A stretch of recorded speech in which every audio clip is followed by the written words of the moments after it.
32 वर्ष लिहिताय होय. आणि 40च्या आसपास पुस्तकं. मला कुठेतरी असं वाटतं एक लेखक म्हणून की मुलांसाठी लिहिणं हे जास्ती अवघड असतं. पुढून पाठ मागून सपाट, बाबांनी आणलं लोखंडी कपाट. वा. आणि कपाटाला खण आहेत खूप, आणि खणात पैसे बसतात चूप.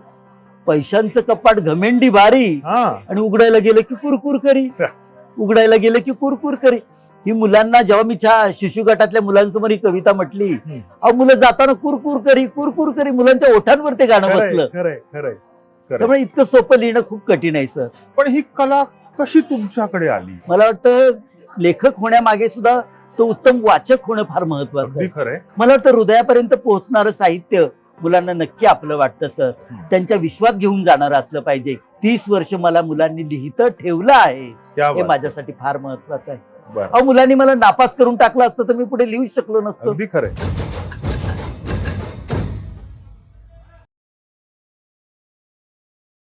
एकनाथ आव्हाड हे नाव माहिती नाही असा मराठी माणूस मला तरी वाटत नाही की कोणी असेल. आणि आज ते स्वतः एकनाथ आव्हाड आज आपल्या बरोबर पुस्तक आणि बरंच काही मध्ये गप्पा मारायला आलेले आहेत. म्हणजे त्यांची डिमांड किती आहे याची कल्पना तुम्हाला असेल. पण तरीही मराठी मूडच्या विनंतीला मान देऊन आपल्या बरोबर ते आज गप्पा मारायला आलेले आहेत. आव्हाड साहेब नमस्कार. नमस्कार. नमस्कार. मूड कसा आहे तुमचा? एकदम मस्त. कारण पुस्तकांच्या सहवासात असल्यावर बरोबर मूड आपला प्रत्येकाचा मस्तच राहणार. कारण पुस्तकं ही आपल्या आनंदाची बाग फुलवतात. खरंय. आणि आपल्याला एका वेगळ्या विश्वात घेऊन जातात. म्हणून माझा मूड म्हणाल तर ह्या 99व्या अखिल भारतीय साहित्य संमेलनात एकदम मस्त आहे. आणि कसं वाटतंय फिरून, कसं वाटतंय ओव्हरऑल? खरं सांगू का, खूप ज्या साहित्यिकांना आपण भेटू शकत नाही, दूरवर आहेत, त्यांना या निमित्ताने भेटता येतंय. जसं मला आज झालंय. येस. आणि सगळ्यात महत्वाचं की संवाद साधता येतोय. साहित्याचं अंतिम उद्दिष्ट काय?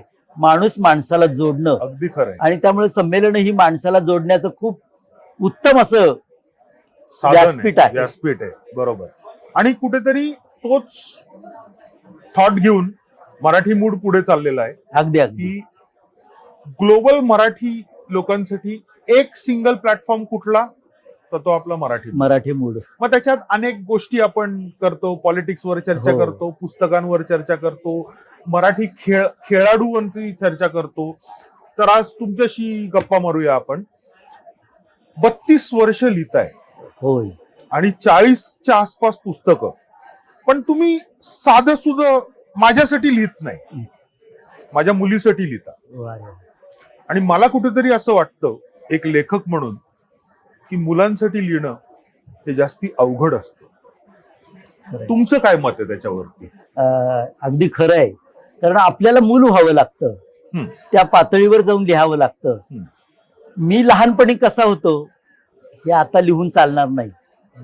माझ्या लहानपणीचं वातावरण खूप वेगळं होतं. बरोबर आहे. आजूबाजूची परिस्थिती वेगळी होती. मग ती शैक्षणिक असेल, भौतिक असेल, सामाजिक असेल. आणि आत्ताची स्मार्टफोनच्या युगात वावरणारी मुलं, या मुलांसाठी लिहिणं खूप चॅलेंज आहे. प्रत्येक काळातल्या मुलांसाठी लिहिणं चॅलेंज आहेच. पण मला वाटतं आजच्या मुलाला काय हवं, त्याचं भावविश्व काय सांगतंय, हे आपण त्या मुलाच्या पातळीवर जाऊन लिहिणं ही खूप अवघड गोष्ट आहे. अनेकांना वाटतं बालकविता म्हणजे काय, बालकथा म्हणजे काय, बालकवितेला तर झाली कविता. अरे पण लिहून दाखवा ना एक बालकविता, जी मुलांना साथ घालेल, जी मुलांच्या हृदयात जाईल, जी मुलांच्या ओठांवर गुणगुणायला त्यांना भाग पाडेल. अशी कविता लिहिणं खूप कठीण आहे सर. पुढून पाठ मागून सपाट, बाबांनी आणलं लोखंडी कपाट. वा. आणि कपाटाला खण आहेत खूप, आणि खणात पैसे बसतात चूप. पैशांचं कपाट घमेंडी भारी, आणि उघडायला गेलं की कुरकुर करी. उघडायला गेलं की कुरकुर करी. ही मुलांना जेव्हा मी शिशु गटातल्या मुलांसमोर ही कविता म्हटली, अहो मुलं जाताना कुरकुर करी मुलांच्या ओठांवर ते गाणं बसलं.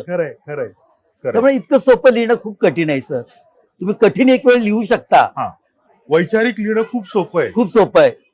पण सोपं लिहिणं खूप अवघड. अगदी. पण ही कला कशी तुमच्याकडे आली? म्हणजे किती कष्ट घ्यावे लागले याच्यासाठी? खरं सांगू का, आपण जसं म्हणतो एखाद्याला गाणं शिकायचंय, गायक व्हायचंय, म्हणजे उदाहरणार्थ तानसेन व्हायचं आहे त्याला, हम्म. तर त्याला लगेच गाणं म्हणायला सांगितलं जात नाही, त्याला आधी कानसेन व्हावं लागतं. खूप गाणी ऐकवली जातात. बरोबर. मला वाटतं लेखक होण्यामागे सुद्धा तो उत्तम वाचक होणं फार महत्वाचं अगदी आहे. खरंय. काय व्हायचं, लहानपणी मी ना खूप वाचायचो, अगदी खाऊचे पैसे साठवून त्या पैशात जी पुस्तकं येतील ती गोष्टींची पुस्तकं, कवितांची पुस्तकं विकत घ्यायची हम्म. आणि वाचत सुटायचं. हम्म. माझ्या आईवडिलांचा भाजी विकण्याचा व्यवसाय होता. हम्म. एका भाजीच्या टोपली सोबत मलाही बसावं लागायचं अगदी खरंय. आणि त्यावेळी बसताना गिराईक नाही आलं तर काय करायचं, पुस्तक एखादी- वाचायचं. एखादी गोष्ट वाचून काढायची, हो. एखादी कविता वाचून काढायची. हो. आणि त्याच्यामुळे कधी कधी ना ती टोपली तशीच भाजीची भरलेली राहायची. हम्म. पण आईने वडिलांनी माझ्या हातातलं पुस्तक ओढून घेतलं नाही, वा. मला वाचू दिलं. कदाचित ते वाचण्याचं वेड इथपर्यंत गेलं, हम्म. इतकं हृदयात ते साचून राहिलं. हम्म. तर मी जेव्हा शिक्षक झालो, हम्म. मला वर्गात मुलं भेटली. हम्म. सर एक नवीन गोष्ट सांगा ना, हा. सर एखादी कविता सांगा ना. हा. मग या मुलांसाठी आपणच का लिहू नये हा. असं मनात आलं. हा. आणि म्हटलं पास नापास मुलं ठरवतील. अगदी खरंय. एखादी मी कविता लिहिली, दुसऱ्या दिवशी मुलांपुढे सादर केली, मुलं म्हणतात सर मजा आली बरं का. हा. कधीतरी मुलं पटकन बोलून जातात, सर नाही आज पुस्तका नाही. बार निघाली कविता. हा.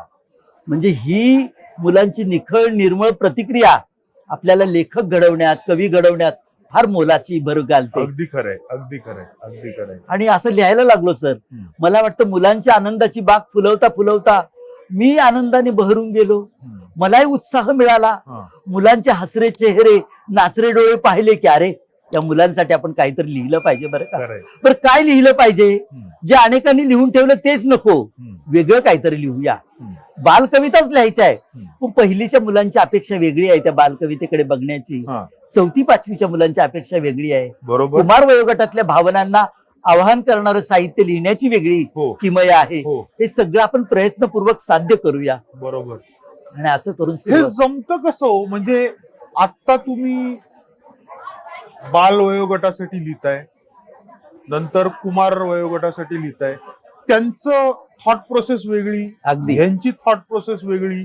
शिफ्ट कसं काय, बटन बिटन आहे का तुमच्यामध्ये? शिफ्ट कसं होतंय माहितीये का, ती ना एक देवाची आपण म्हणूया किमयाच आहे, ती आपल्याला ईश्वराने दिलेली. हम्म. पण त्यातही प्रयत्न असेल तर तुम्हाला ते जमतं बरं का. बरोबर. ही काही कुणाची मक्तेदारी नाही आहे की एकच लेखक होतो. सामान्य माणूस सुद्धा हम्म. छान लेखक होऊ शकतो, हो. मुलांच्या आनंदाची बाग फुलवू शकतो. हम्म. फक्त महत्वाचं काय आहे, हम्म. त्या भूमिकेत घुसणं, त्या भूमिकेत शिरणं हम्म. फार महत्वाचं आहे. हम्म. कुमार वयोगटाचं भावविश्व, त्यांचं वयोगट, त्यांची ती पौगंड अवस्था हे आपण लक्षात घेतलं ना, तर या मुलांना काय नेमकं हवंय हे आपल्या लक्षात येतं हळूहळू. काय हवंय हो त्यांना? मुलांशी संवाद साधताना त्यांच्या भावनेला आवाहन करणारे विषय हवेत. बर. ते चिवकाऊच्या गोष्टीत रमत नाही मुलं. बरोबर. या मुलांचं सुद्धा काहीतरी शोधणं, काहीतरी रहस्य कथांचा शोध घेणं. हम्म. म्हणून फास्टर फेणे आला, बरोबर. हॅरी पॉटर बरोबर. आला. हो. ही मुलं ह्या मागे खूप असतात. हम्म. यांच्या मागे जिद्द असते, चिकाटी असते, हम्म. नवसंस्कार करण्याची त्यांच्यामध्ये धमक असते. हम्म. मग अशा काही गोष्टी त्यांना दिल्या. आता समजा रक्तदानावरची एक कथा आहे मला, हम्म. ती कुमार वयोगटाला द्या ना. हो. विज्ञान कथा आहे, ती हो. कुमार वयोगटाला देऊया अगदी ना, खरंय. अगदी ते खरंय. ऍक्सेप्ट करणार बरोबर. हम्म. पण हीच कथा समजा शिशु गटाला दिली तर त्यांना काय कळणार? कळणारच नाही. काहीच नाही. रक्त म्हणजे काय हो. हेच मला माहित अहो, त्या नाही. शिशु गटासाठी एक कविता आहे की शेतकरी दादा काय करतो, शेतकरी दादा शेती पिकवतो. हो. शेतात काय पिकवले सांगा, गहू हरभरा वावरात रांगा. वा. शेतकरी दादाची कोण मुले, हम्म. तर गाय बैल झाड फुले. हम्म. शेतकरी दादाला आवडते काय, अहो भाजी भाकरी दुधाची साय. वा. वा. शेतकरी दादाचे घर कसे, शेतामधोमध खोप दिसे. हम्म. देशासाठी पिकवतो धान, शेतकरी दादा आमचा महान. याच्यामध्ये एकही जोडाक्षर नाहीये. जेव्हा मी पहिलीच्या हो, वयोगटात हे आता मला तुम्ही बोलल्यानंतर मला जाणवतंय की एकही जोडाक्षर नाहीये. नाही, ही पहिलीच्या मुलांसमोर मी कविता ठेवली, हा. त्यांना ती पटापट पटापट वाचता आली. हम्म. तर नुकतीच अक्षर ओळख झालेली मुलं हो. जोडाक्षर आले की थांबायची हम्म. आणि मग आपल्याला व्यवस्थित वाचता येत नाही, हम्म. यांनी खट्टू व्हायची. हम्म. पण जोडाक्षर नसलेल्या कविता वाचताना हम्म. त्यांच्या चेहऱ्यावरचा आनंद मी पाहिलाय. बरोबर. आपल्याला गतिशील वाचता येतं, हम्म. आपण कुठे अडखळत नाही. हो. हो. हा आनंद त्या एक आवरच असतो. हो. आणि मुलांचे आनंदित चेहरे पाहिले की त्यांच्यासाठी आपण काहीतरी केलेलं असतं, एक्झॅक्टली, आपणही आनंदून जातो. बरोबर बरोबर. त्यामुळे त्या वयोगटासाठी काय लिहिलं पाहिजे हा. की त्यांना आनंद मिळेल, हा. किशोर वयोगटासाठी काय लिहिलं पाहिजे, हम्म. कुमार वयोगटासाठी काय लिहिलं पाहिजे. हम्म. आता कुमार वयोगटाचं एक हे सांगतो तुम्हाला, एक उदाहरण. प्लीज. 8वीच्या वर्गामध्ये एक मुलगा यायचा, बऱ्याचदा झोपायचा. हम्म.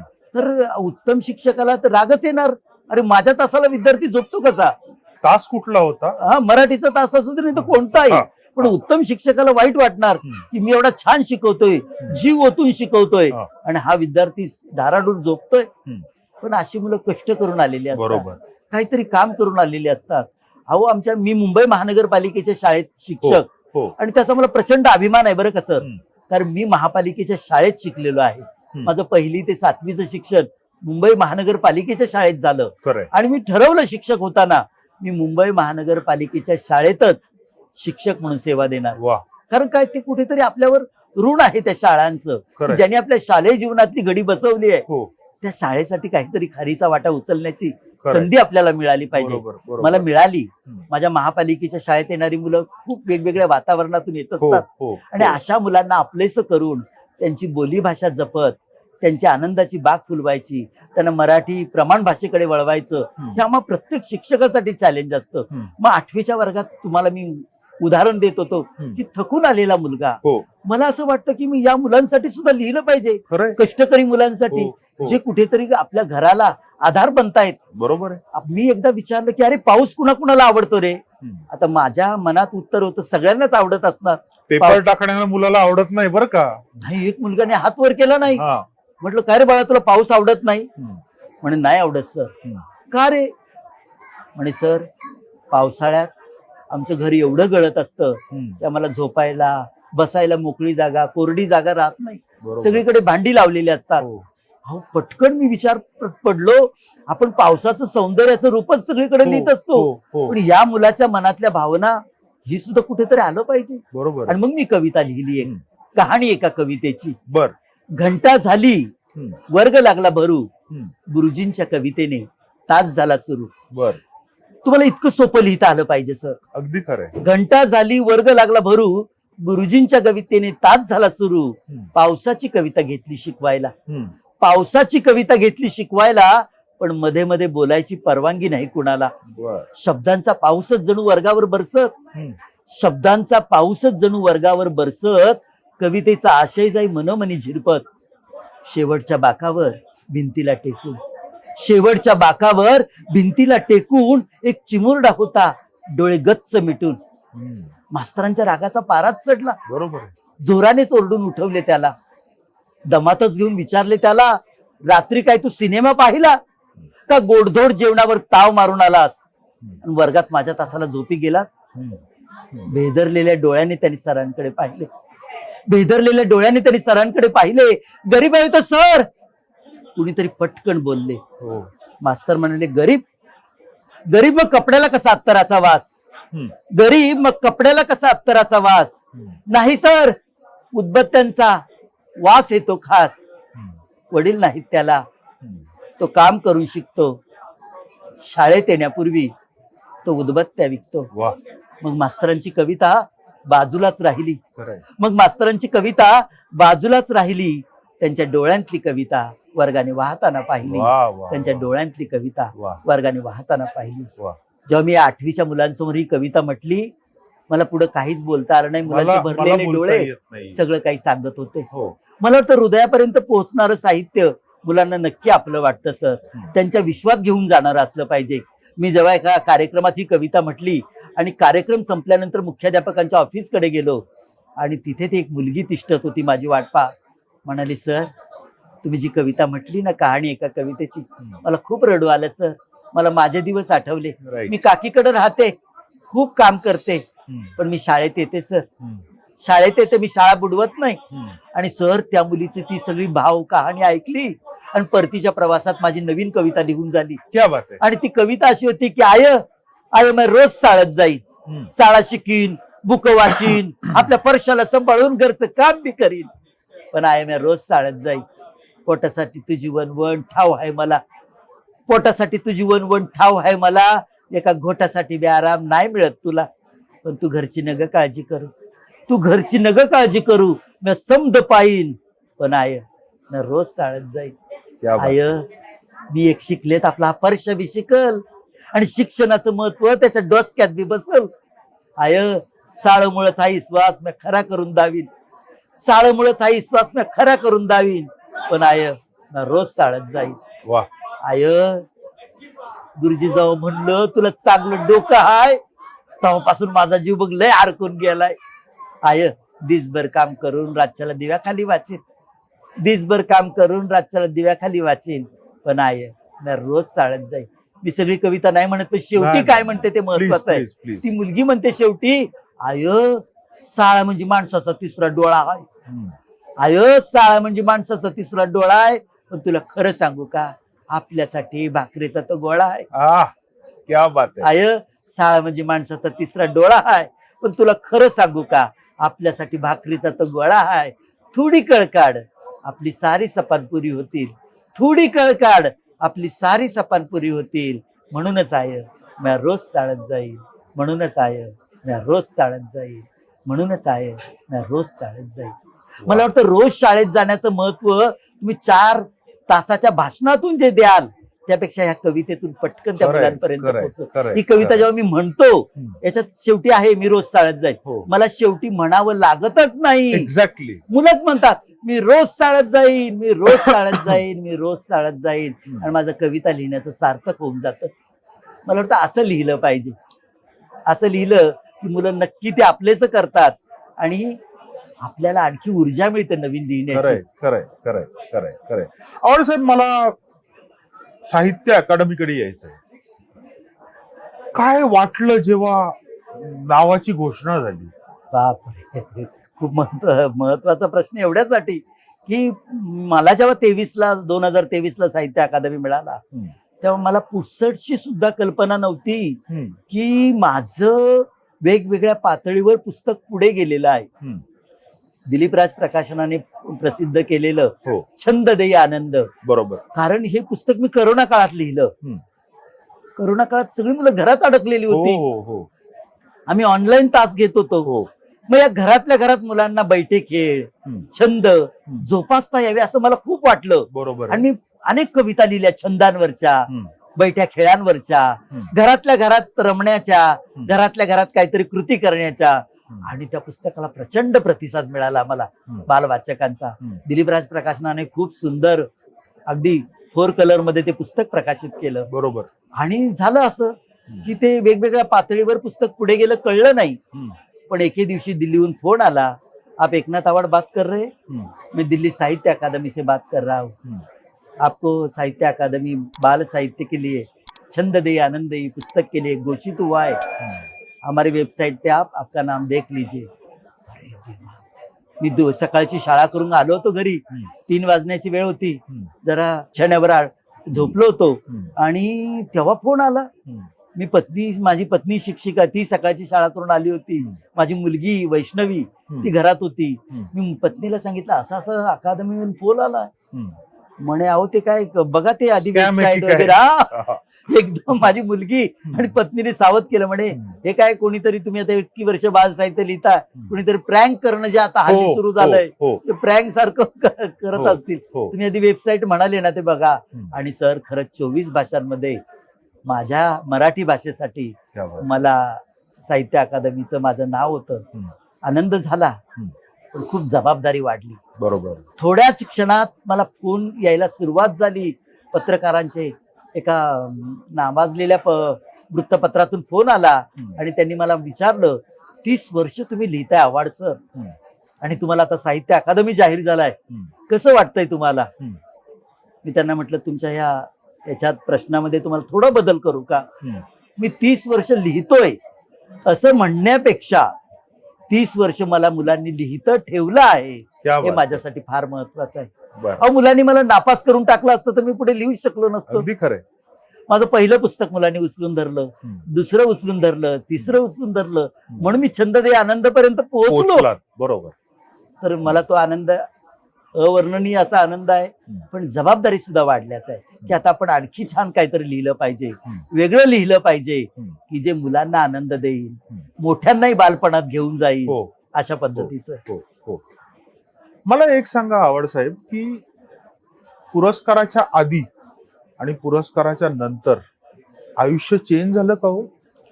नाही सर, आधी सुद्धा मी मुलांच्या अगदी दुर्गम भागात माझी रविवारची सुट्टी, माझे मे महिन्याची सुट्टी अशी जाऊ घेऊन जसं जसं मला कोणी बोलवेल तसं जात होतो. नंतर आताही जातो मी. सुट्टीचे माझे सगळे दिवस या मुलांसाठी देतो मी आणि तिथून भरपूर घेऊन येतो नवीन ऊर्जा, नवीन लेखनाला विषय. तुम्हाला खरं सांगतो, 4 भिंतीत आपण एखाद्या एसी रूम मध्ये लिहू शकत नाही बरं का. अगदी खरं. मला विषय हे मुलांकडूनच सुचतात. एक उत्तम उदाहरण द्यायचं झालं तर मी जूनला शाळा सुरू झाली आणि मी आपलं कॅटलॉगचं काम करत होतो. एक मुलगी माझ्या टेबलाभोवती गुटमाळत होती. तिच्या हातात वही होती. म्हटलं काय ग, काय झालंय? सर, आईने ना ही सुट्टीत मला वही दिली आणि आई म्हणाली या वहीत काय बी लिहू. बघा काय म्हणाली ती मुलगी. आई म्हणाली या वहीत काय बी लिहू, खराब झाली तरी चालेल. म्हणजे आपण सुशिक्षित माणसं, इथे बसू नको, त्याला हात लावू नको, हे करू नको, असं मुलांना सारखं दटावत असतो. पण त्या अक्षर ओळख नसलेल्या माऊलीने मात्र मुलीला सांगितलं, बाळा काहीही लिही, खराब झाली तरी चालेल. आणि ते सांगताना तिचे लकाकणारे डोळे माझ्या नजरेतून सुटले नाही. म्हटलं मग तू काय लिहिलंस ग त्या वहीत? सर, मग मी आईवर कविता लिहिली. मला पुढचा आणखी धक्का. बघा माझ्यातला कवी लेखक जागा होत होता. म्हटलं तू कविता लिहिलीस आईवर, बघू बरं. मी असं उत्सुकतेने आतुरतेने तिची ती कविता वाचून काढली आणि तिला वही दिली. शाबास बेटा, आता लिहित राहा कविता. आणि परतीच्या प्रवासात मला एक कविता सुचली सर, आणि कवितेला त्या मुलीचंच नाव वही, त्या शीर्षक दिलं, माझी वही. आईने आणली मला वही आणि म्हणाली यात हवं ते लिही. आईने आणली मला वही आणि म्हणाली यात हवं ते लिही. मग आईवरच लिहिली एक कविता, आईवरच लिहिली एक कविता. आता वाचतो ते मी येता जाता. नंतर लिहिली सशाची कहाणी, आणखीन 2 पावसाची गाणी. अहो कुणाला सुटे ना अवघड गणित, मी सोडवले ना अचूक वहीत. हवेच्या दाबाचा प्रयोग सुद्धा लिहिला, ज्यात आला होता माझा नंबर पहिला.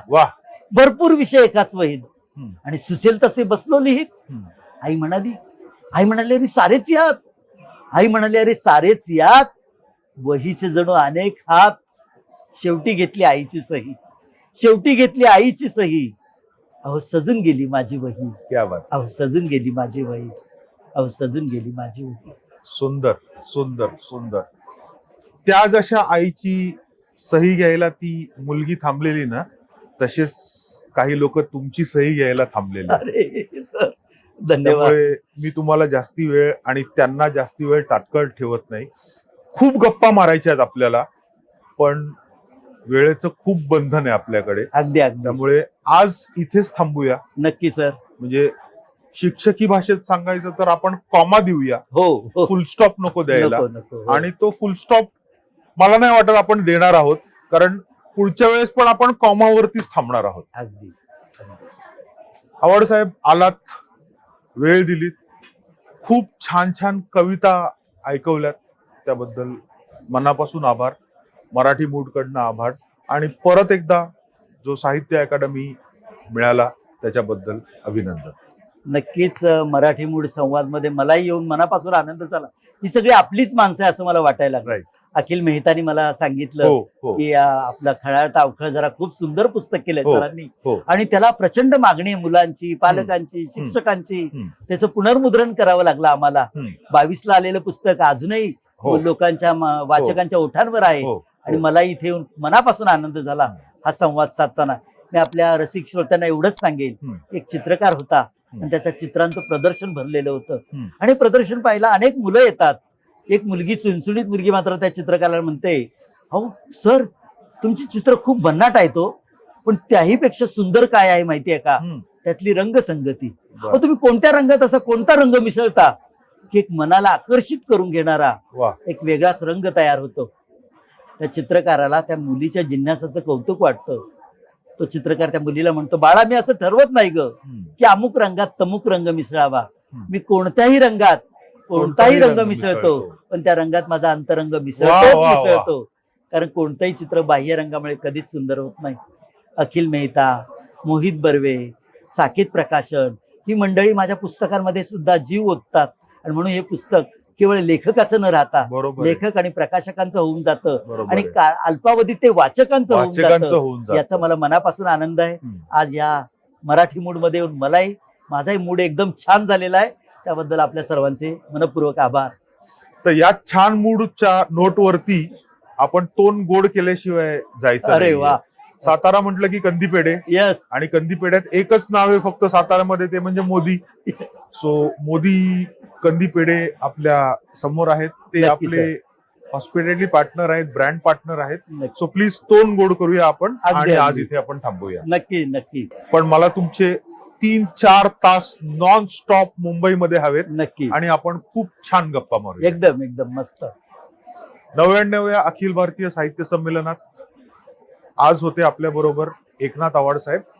आज इथेच थांबूया. जय हिंद, जय महाराष्ट्र.